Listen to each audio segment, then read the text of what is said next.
afternoon or good morning. Maybe it's good evening. For some of you, it's good night. Wait. That doesn't mean go to sleep. We've got a lot of store for you, but I just heard from our friends in Vietnam, and they set their alarm because it's the middle of the night to be a part of this Leading Through Crisis Summit. Now, why is that? Why are you tuning in? Why is the world tuning in? We literally have 10,000 or thousands of people. It's much more than 10. Thousands of people both watching live as well as being and involving themselves in the replay over the next 4 days. We've been working on this for the last several days, and the whole time that my team, we've been working on this, we've had you, our thoughts, our prayers have been on you around the globe. My name is Mark Cole. I've been the CEO and president of John Maxwell's organization for the last 10 years, both his profit and nonprofit.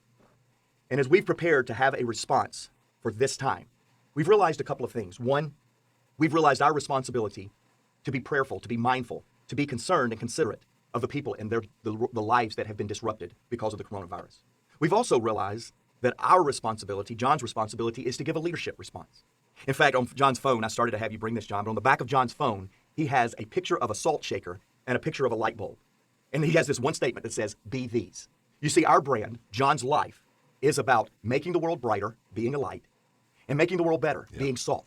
Our goal, if you distill it all the way down, our goal in these next 4 days is to be salt and light for you, to make your world just a little brighter, to make your world just a little better, to give you an understanding of how leaders respond in and through difficult times. Now, I've worked alongside you, John, for 20 years. I was with you for the U.S. on September the 11th, 2001. Many of you will remember that. It was a crisis that, yes, impacted the United States, and to be honest with you, impacted the world. John, I was working alongside you then. I was also around John on his team in 2007 and 2008 when the world experienced a global financial crisis. And I've got to tell you that what I have seen from you, John, is during times of crisis, better leadership, brighter leadership, salt and light leadership. And that's what we extend to you today.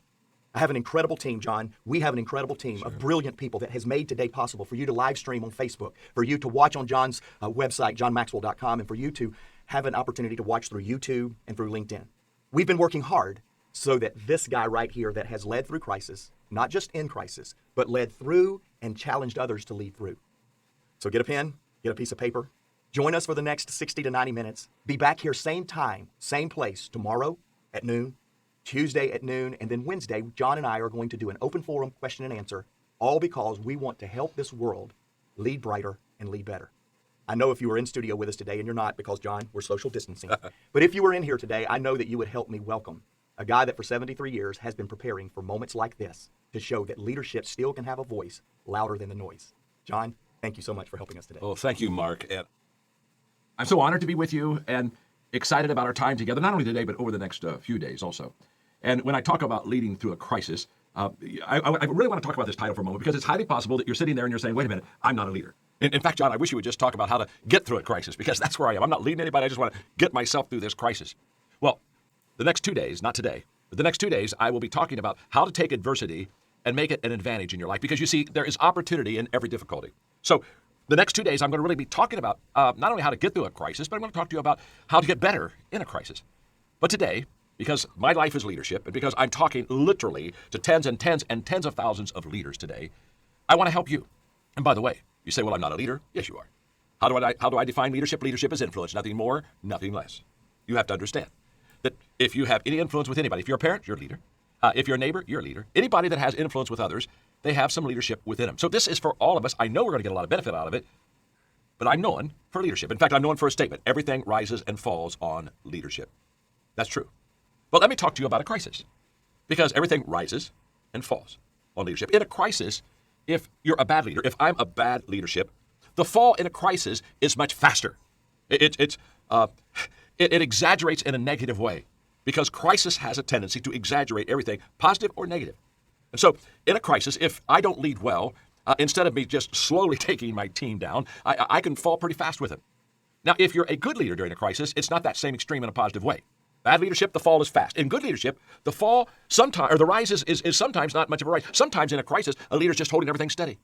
We're not growing, we're not getting better, but we're just holding steady, knowing that this too shall pass. But everything rises and falls on leadership. And the main difference between good and bad leaders is most easily observed during a crisis. A crisis shows leaders up. A leader is supposed to show up in a crisis, but what happens is the crisis shows the leader up. Often I ask this question because it's always interesting to me because my whole world is leadership. I'll ask somebody, why do you want to be a leader? Well, they'll give me all kind of answers, but for this lesson today, I just want you to know that a crisis brings the best out of me. I can tell you that when difficulties arise, I want to lead. There are times when things are going really well, and to be honest with you, I don't really have to lead that much, or my team can lead and sometimes do much better than I do. But during a crisis, during difficult times, I look at this crisis and I say, I was born for this. This is my time. This is my moment to help people, to add value to people, because that's what I want to do. That's what I want to do for you today. So there's a goal in this lesson. It's a simple goal.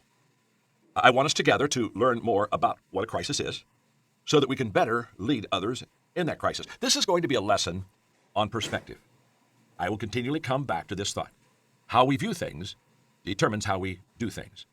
The only difference is if I'm a follower, how I view things determines how I do things, and it just involves me.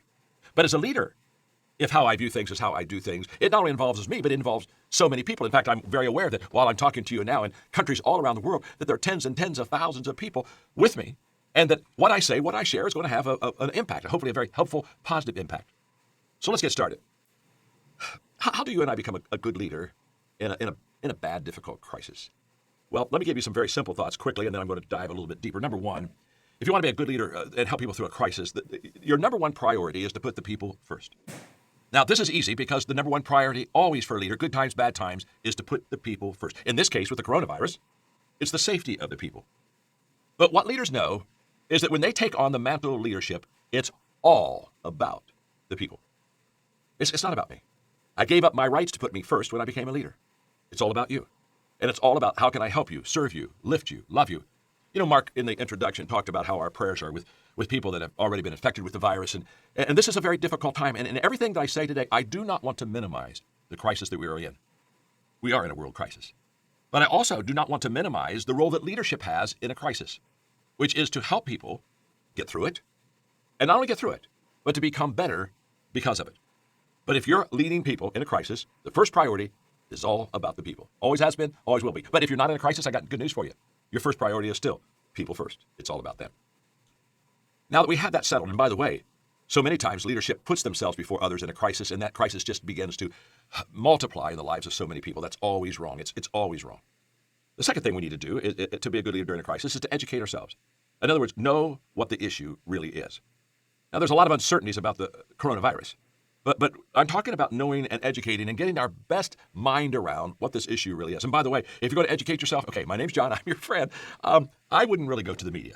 I'm not trying to be nasty, but the media has other agendas. Politicians have other agendas. And if you really want to educate yourself, I would go to the World Health Organization. WHO. The World Health Organization gives you a daily situation report that you can depend upon its accuracy. It doesn't have other agendas. Or the Center for Disease Control, CDC. They have a website. So I would encourage you to get educated and know what you're dealing with as a leader. I would go to those stories, okay, and to those sources. So let me just say a few encouraging things. First of all, we know what this virus is. You know, when AIDS came out in 1981, it took 2 years to really identify the virus, HIV, that was causing the disease. It took 2 years.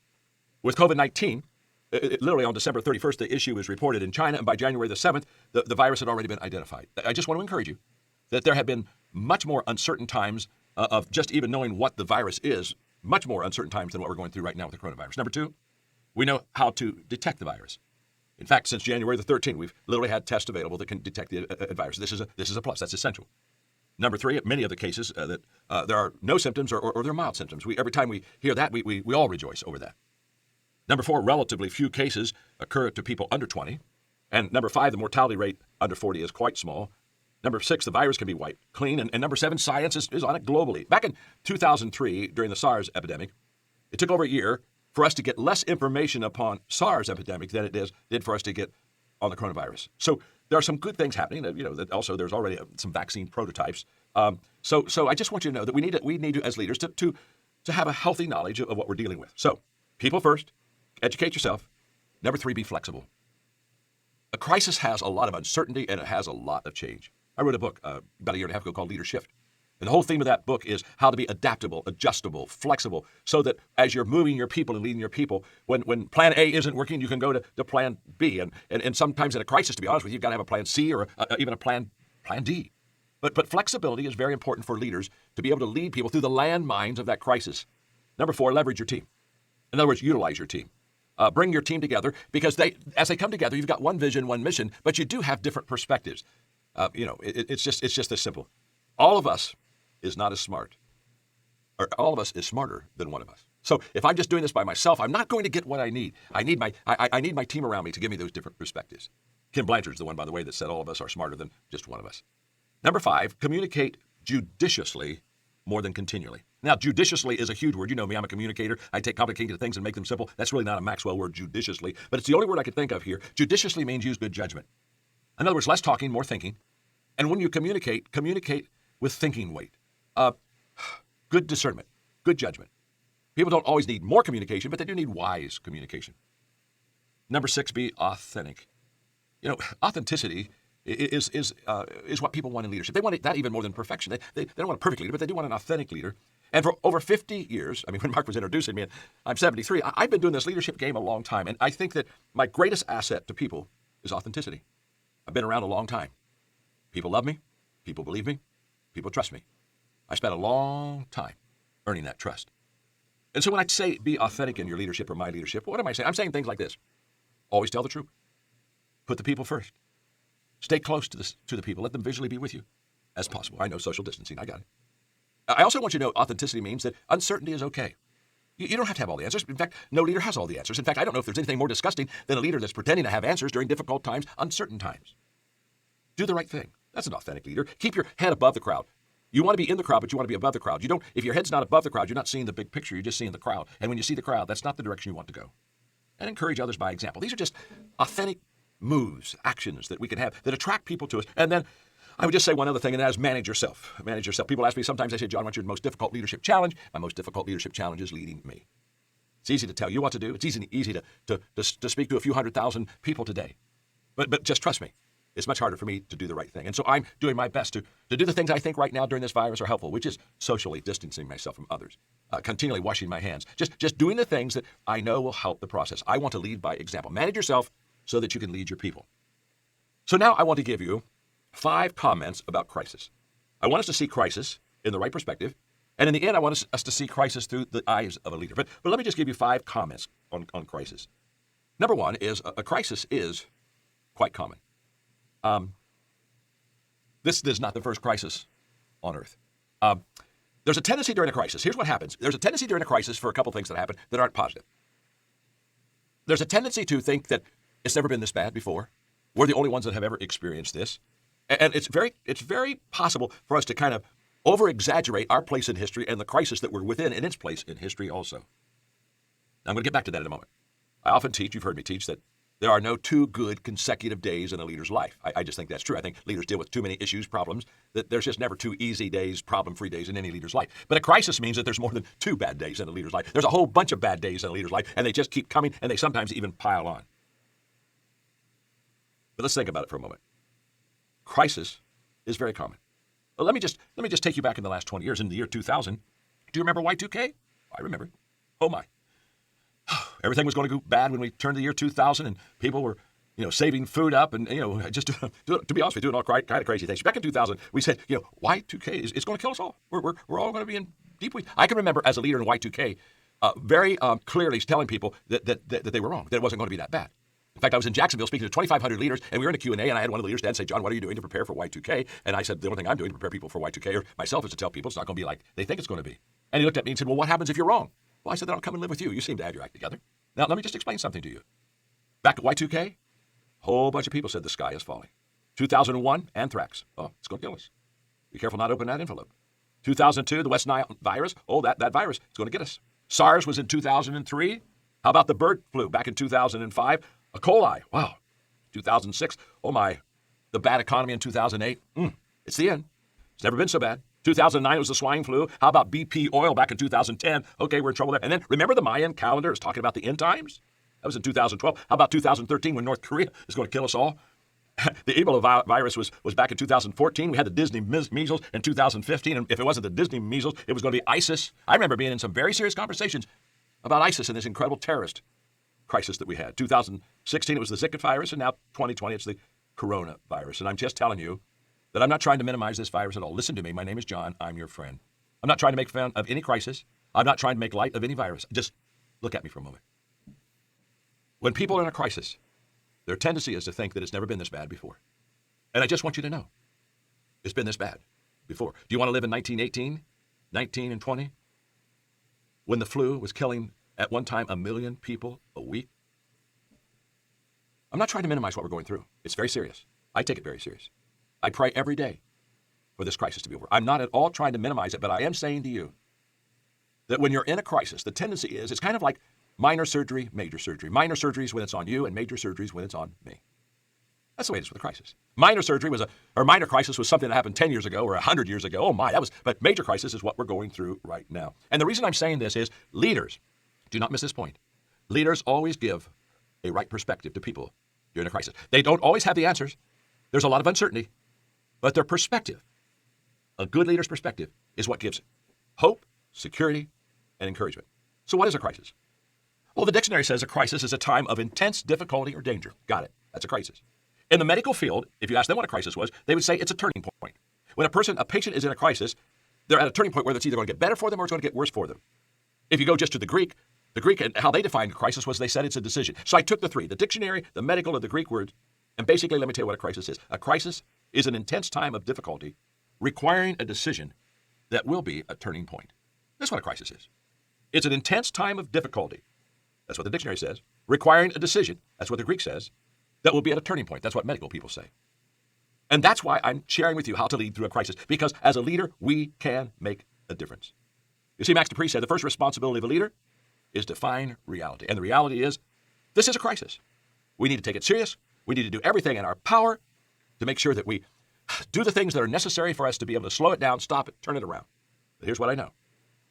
Just like every other crisis in the world, there have been thousands of them, my friend. Thousands of crises. Like every crisis, the wisest man who ever lived was named Solomon. And what did Solomon say? This too shall pass. So back in 1918, when the Spanish flu affected 25 million people, and in 25 weeks they died, 25% of the world population was infected with that flu. Wow. Dark, dark days. This too shall pass. By the way, those words, this too shall pass, not only encourage us during the crisis, but they sober us up during the good times. Because in the good times, we want them to last forever. And I can tell you right now, when things are at the very best and your business is going great and your health is going great and your family is doing well, this too shall pass. Life never stays static. A crisis, it's common. The second comment on crisis is that a crisis is distracting. We use the term distraction, but I want to insert in this teaching right now the word traction, because traction is the opposite of distraction. You see, traction means to pull forward or to draw forward. It means that there's a momentum to move in the right direction. You've gained traction. You're making progress. Distraction is the opposite. It means to pull away. So when a crisis comes, it begins to pull us away. It begins to distract us. It begins to take us off course. It begins to confuse our priorities. It keeps us from making progress. So if traction is the action that draws us toward what we want in life, distraction are the actions that pull us away from the things that we want in our life. If you want to get distracted, just watch the TV news. Wow, I think we just need to fast from some of that. Honestly, their agenda is not always accurate reporting. They've got an agenda behind them. And let me just say this. As a leader, I hope you have no agenda except you put the people first every time. You see, that's the only thing as a leader that's going to keep me from falling and being a bad leader, because there's not much difference between manipulating the people and motivating them. Manipulating people is when I move you for my advantage. And so many times during a crisis, that's what leaders do. It's always wrong. It's wrong for leaders to do it. It's wrong for politicians to do it. It's wrong for the media to do it. It's wrong. What part of wrong don't we understand? But when we put the people first, when we have no agenda except lift people, serve people, add value to people, it helps us to keep some sort of traction in a time of distraction. Well, what's the results of distraction? Mind wandering. What do we do? Our mind begins to wonder. We begin to ask questions like, what could happen and what is happening and we begin to ask questions that there are no answers to. Or negative thinking, everything is going wrong and it's never going to get better. Or uncertainty, anxiety, where we begin to look around and we begin to be dominated by fears. And let me tell you something. This crisis is a perfect storm. It's a perfect storm. It's a perfect storm for distraction. And fear is spreading faster than the virus. I say this in kindness. Just because your sky is falling doesn't mean my sky is falling. Now, are we in the same crisis? Yes. Are we in the same danger? Absolutely. But do we have the same perspective? Possibly not. I mean, my life has gone to pieces as far as my agenda and my priorities. I write, I speak. For April, May, I was traveling around the world speaking. They're all canceled. I'm not speaking anywhere. Who wants to be with people? I don't want to be with people. I don't want to speak until this thing's all taken care of. So somebody the other day called me and said, how are you doing? I said, what are you doing? I said, well, I'm making lemonade. When given a lemon, make lemonade. So what am I doing? Am I speaking? No, that's canceled. It's all changed. Hey, that's a financial fallout. That's a leadership fallout. I mean, I can give you all kind of fallouts from that. Of course I can. But what am I going to do? I can't control that. Nothing will cause you more anxiety than trying to control something you can't control. And yet I watch people every day, I don't know, somehow reach out there with worry, thinking that anxiety and that worry will make things better for them. So what am I doing? Well, I'm reading books that I haven't been able to read for a while. I'm getting to write a book that I didn't have enough time to really write, and now I can write it. And hey, because I'm writing it now, it's the most important book I've ever written. Hey, I'm getting to exercise. I'm getting to spend time with my family. I can give you a whole list of things right now that I'm doing because of the crisis. So what do leaders do? Don't miss this point. Leaders help people get traction during distraction. And the first step of getting traction is getting rid of negative emotions. Wow.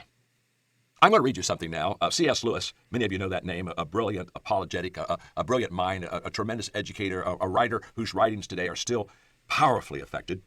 I'm going to read you something that C.S. Lewis wrote 72 years ago, 1948. And it's going to ring with amazing relevance. The only thing I'd like you to do, if you don't mind, is I would like you, he was talking about the atomic bomb back there because that was what people were greatly concerned about then. They had entered into the atomic bomb age. So the only thing I guess I'm asking you to do is substitute, if you want to, the atomic bomb with the coronavirus. Let me read. Just hang on. It's worth it. Mentally stay with me. In one way, we think a great deal too much of the atomic bomb. How are we going to live in an atomic age? I'm tempted to reply, why? As you would have lived in the 16th century, when the plague visited London almost every year, or as you would have lived in a Viking age, when raiders from Scandinavia might land and cut your throat any night, or indeed, as you're already living in the age of cancer, syphilis, paralysis, age of air raids, railway accidents, motor accidents, atomic bombs. In other words, do not let us begin by exaggerating the novelty of our situation. Believe me, dear sir or madam, you and all whom you love were already sentenced to death before the atomic bomb was invented, and quite a high percentage of us were going to die in unpleasant ways. We had indeed one very great advantage over our ancestors, anesthetics. It is perfectly ridiculous to go about whimpering and drawing long faces because the scientists have added one more chance of a painful or premature death to a world that is already bristled with such chances and in which death itself has no chance at all but certainty. This is the first point to be made. And the first action to be taken is to pull ourselves together. If we are going to be destroyed by an atomic bomb, let that bomb, when it comes, find us doing sensible and human things. Praying, working, teaching, reading, listening to music, bathing the children, playing tennis, chatting to our friends over a pint and a game of darts. He was from England. Not huddled together like frightened sheep and thinking about bombs. They may break our bodies, but they need not dominate our minds, and that's huge. They may break our bodies, but they need not dominate our minds. In fact, if you're with somebody right now, I don't know, you may be in a family, with a couple, hope you're socially distancing, you're not with a lot of people, but if you're somebody, just look at somebody right now and say, fear will not dominate me. I got a choice here. And if you're not with anybody, say it to yourself, say it out loud, fear will not dominate me. The third comment on crisis. A crisis reveals what is inside of us. You see, sometimes I hear people say, well, they were made in a crisis. Crisis don't make us. Crisis reveal us.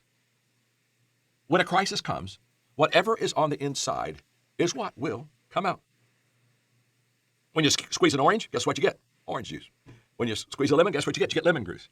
When a human being gets squeezed, what's inside, positive or negative, will come out. You see, choices make us, crises reveal us. And I want us to really understand this because we have control over our choices. We don't have control over our conditions. And if you're in a leadership role, I just want you to know, you can't moan and lead at the same time. So figure it out. If you're going to lead, you and I have to be able to give people hope. And moaning doesn't give people hope. I don't know, perhaps you heard this kind of amusing about the woman who whined and basically said, the whole world is against me. And, her friend came up and said, I got good news for you. The whole world isn't against you. And she kind of looked at her like surprised. She said, the whole world doesn't know you. Just, can you relax? I had an interesting conversation 3 years ago with a man named John Hope Bryant.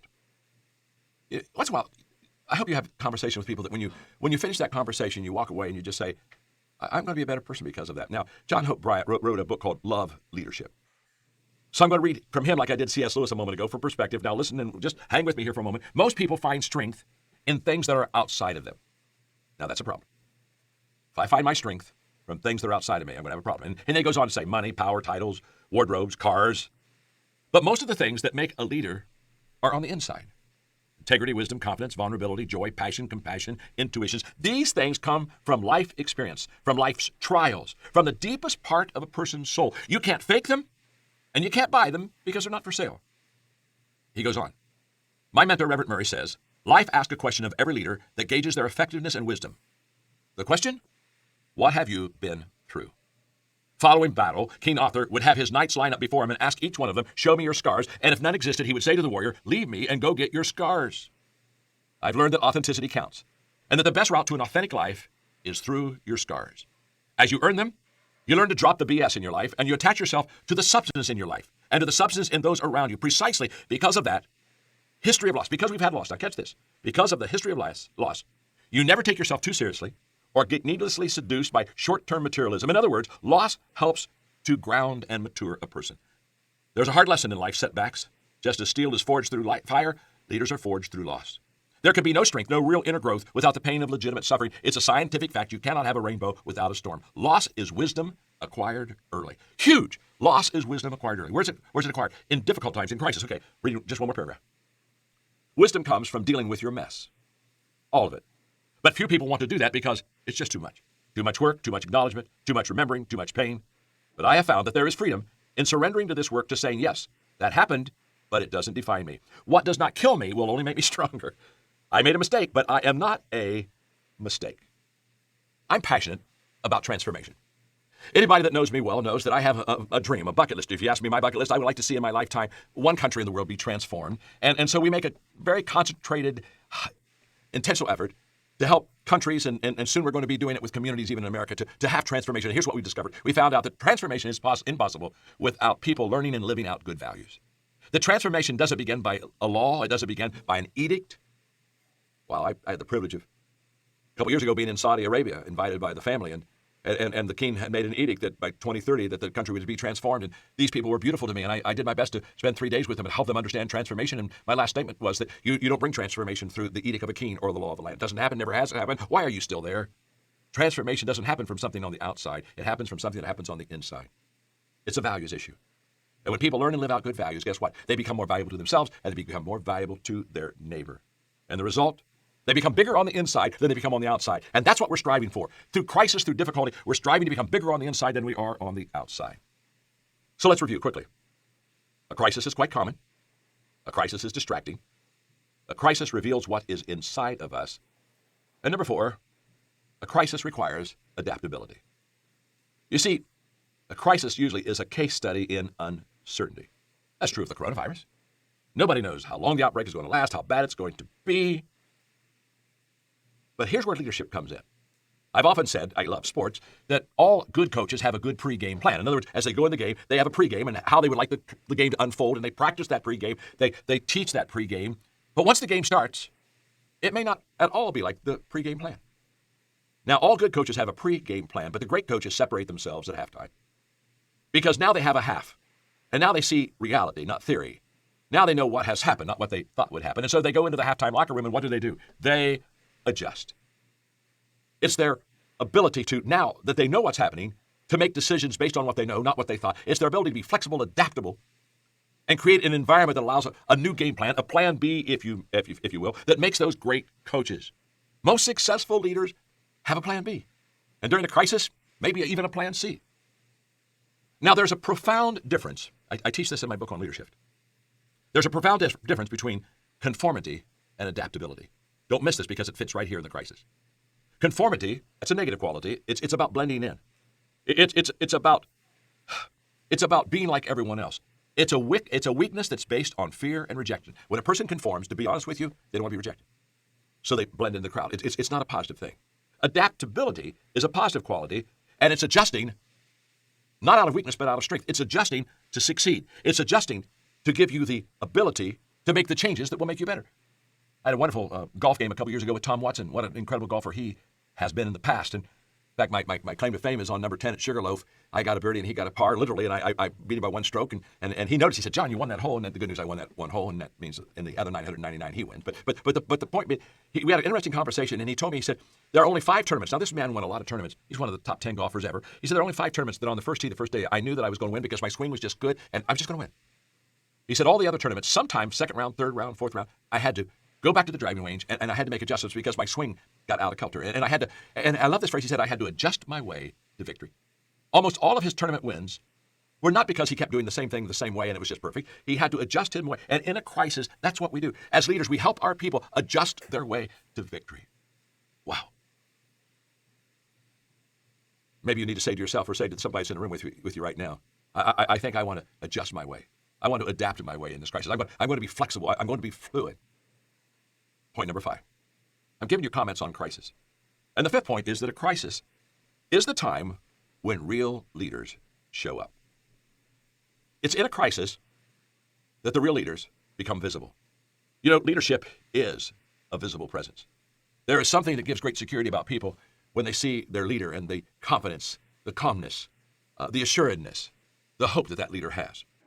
Recently, I was in Israel, and we were with a man named Elliot, who really has a major influence upon the military in that country. And if you know anything about the Israeli army, the officers don't lay back and send in the infantrymen and the soldiers. The officers lead the way into battle. In other words, Israeli military says officers go first. They're on the front line. By the way, the percentage of officers killed in a war in Israel is higher than the infantry and the soldiers. Why? Because they're on the front lines. And we were up on the Golan Heights, and we were having an incredible day there. We learned so much from Elliot. He was such a brilliant man. I mean, he spent all morning with us, and it was like a leadership learning off-the-charts course like I've hardly ever been in. And he made a statement while I was up there, and he was talking about doing battle, and he said, in war, the soldiers should always see the officer's back. In other words, there's something wrong if they're looking toward enemy territory and they don't see the back of the officer. That officer needs to be leading the way. In a crisis, that's what leaders show up during the crisis. Now, just let me have a little fun for a moment. While we're on the Golan Heights, we had about 50 people with us on this incredible tour. We got on a tank. Literally could look over and see Syria. And so we got our picture taken on the tank, and we were kind of all macho, and then I decided to have some fun.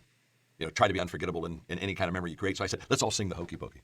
And I kid you not, we all did the Hokey Pokey on an Israeli tank on the Golan Heights. And I looked at him with Shirley and said at the end, I said, trust me on this, this has never happened before. This was the first, no one else. And you ought to have seen the soldiers, you ought to have seen the military while these Americans were singing the Hokey Pokey on a tank. But here's the point. During a crisis, leaders show up.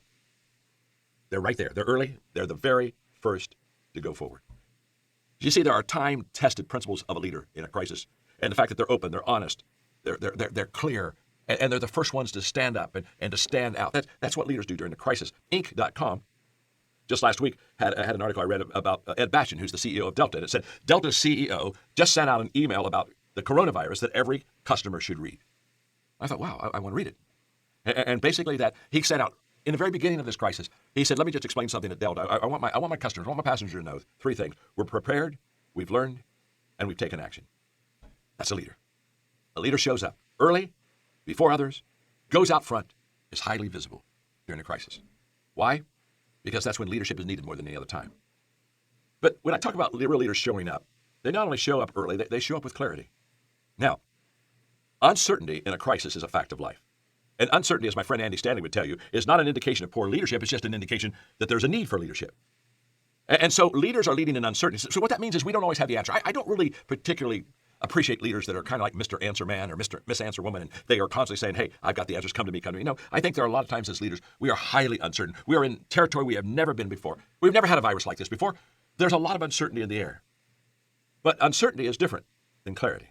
We can be uncertain about what's happening around us, but we can be very certain. We can be very clear about hope. Hey, this too shall pass. Because people are not going to follow fuzzy leadership. And we have to have the courage to be able to say, I don't see all the answers, I don't know all the answers, but I do know the direction I think we should be going. And you begin to create the movement. Because what happens is clarity helps people prioritize. You see, the coronavirus is a condition that we had no control over. So now we can't control something outside of us, but we can control the choices that we make. And prioritizing what we should do during uncertain times is one of the most important responsibilities for a leader. I mean, let's just think of Noah for a moment. Just think of Noah. If the ark is sinking, the first animal that Noah's going to go to is the elephant. It's just going to pay off to get the elephant off the boat. They have clarity. They have priority. And then leaders, I'll tell you what else they do. They not only show up early, they not only show up with clarity, but they show up with hope. They show up with hope. Again, I just come back from Israel, and I had a tremendous learning leadership experience for myself and people that went with me. And I'm going to read what Jonathan Sachs said, because this is very important about leaders having the ability to show hope to other people. Here's what he said.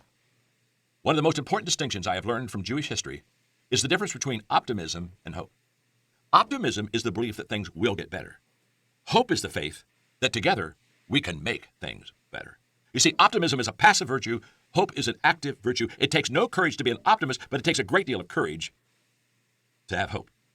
I love that. We offer hope. Not because we're just positive thinkers.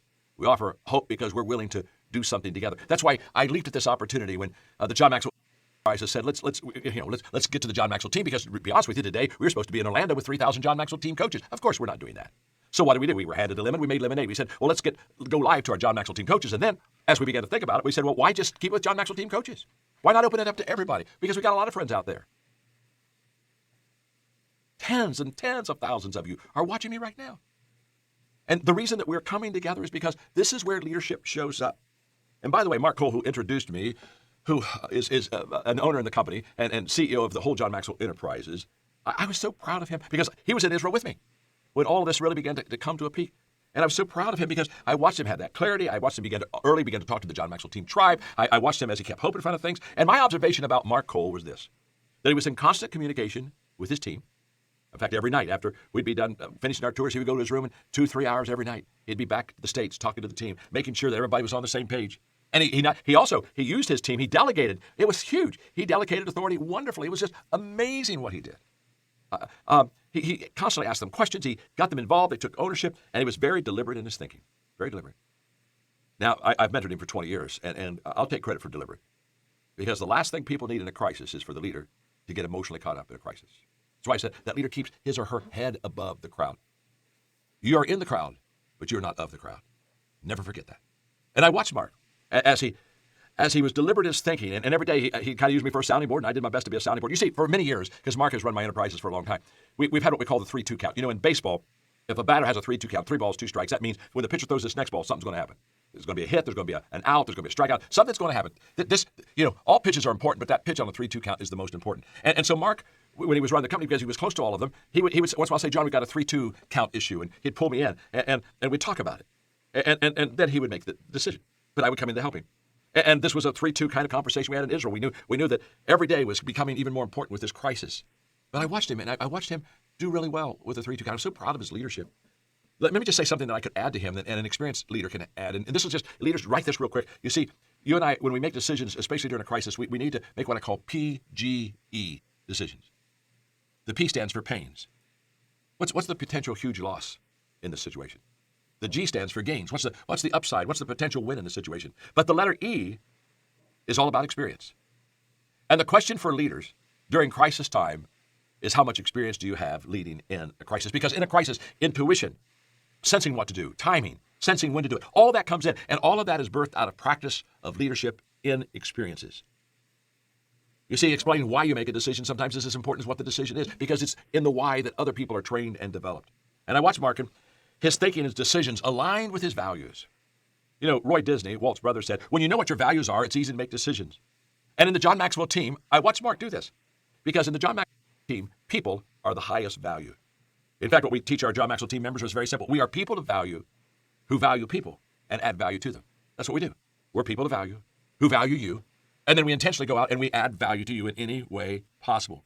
You see, a crisis exaggerates the negative, and good leaders deal with as much of the negative before it happens as they possibly can. Quick story. When I wrote the 21 Irrefutable Laws of Leadership, we went on literally a tour for 1 week using a private jet, 3 cities every day, started on the East Coast, 21 cities in 1 week. Breakfast at one location, lunch at another, dinner at another, talking about the book. By the time we were out in Dallas, the book was already a bestseller on the list. And we were all excited because we'd put a heavy weekend. We're coming back in, and we were flying into Atlanta. And about 50 feet from the ground, we hit a wind shear. And literally that private plane of ours just immediately dropped and hit the runway, just like that. And immediately we were all frightened because that we didn't land, we dropped. There's a difference between landing and dropping. And what's interesting is as soon as that wheel and that drop hit that runway, the pilot took the plane right back up in the air. I mean, immediately. I mean, so quick that any fear that we had was kind of like, oh, wow, whew, we're still in the air. Circled, came back in, landed the plane. We got off the plane, and I went over and kissed the ground, congratulated the pilot, and I said, it was amazing that you could make a decision that fast. I mean, those wheels hit that runway, and you were back in it. It's amazing that kind of a decision that you could make. And so I'm talking to him about it. And he looks at me, and he said, look, John, he said, you don't understand. And I said, what don't I understand? He said, what you don't understand is I made that decision 20 years ago. He said, as a pilot, I've gone through everything I could possibly think of that can be a problem. And I always said, what will I do in that situation? And I have a game plan for every problem. And he said, my game plan was if I land, I'll land well, get back up in the air, because he said the air has a lot more room for mistakes than the ground does. And he was right on that. Well, what am I saying about great leaders? Great leaders, they think things through on the front end. And when the sea is not smooth, remember this, no sailor ever distinguished himself on a smooth sea. The distinguishing part is what you do during the rough times. By the way, it's true of every leader. You look at the great leaders in the history of the world, and they all took their people through a time of crisis successfully. Lincoln, Churchill, 9/11, Giuliani, Martin Luther King. You see, the synonym of great crisis is great leadership. And what I'm so proud is that Mark put the people before everything else. Huge financial loss in making some of the decisions that were made. But Mark every day kept his values where they needed to be. And his top value was what's best for the people. And when you think of leadership in a crisis, that is always the question. And the decision is always what's right for the people. Now, sometimes during a crisis, you're not sure what's right, so you've got to hold as long as you can hold.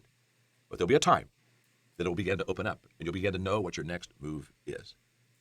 Now, if I could have about 7 more minutes, I have a great desire during this coronavirus to really speak in your life. And so Mark talked about the fact that the next 3 days, Monday and Tuesday, I'm going to be doing a lesson. And the lesson I'm going to be doing is how to turn adversity into an advantage. I'm going to do part 1 on Monday, part 2 on Tuesday. Don't miss it. In fact, bring your friends and me with it, because I'm going to really basically say the stuff that we're experiencing right now, let me tell you how you can make, well, lemonade out of that lemon.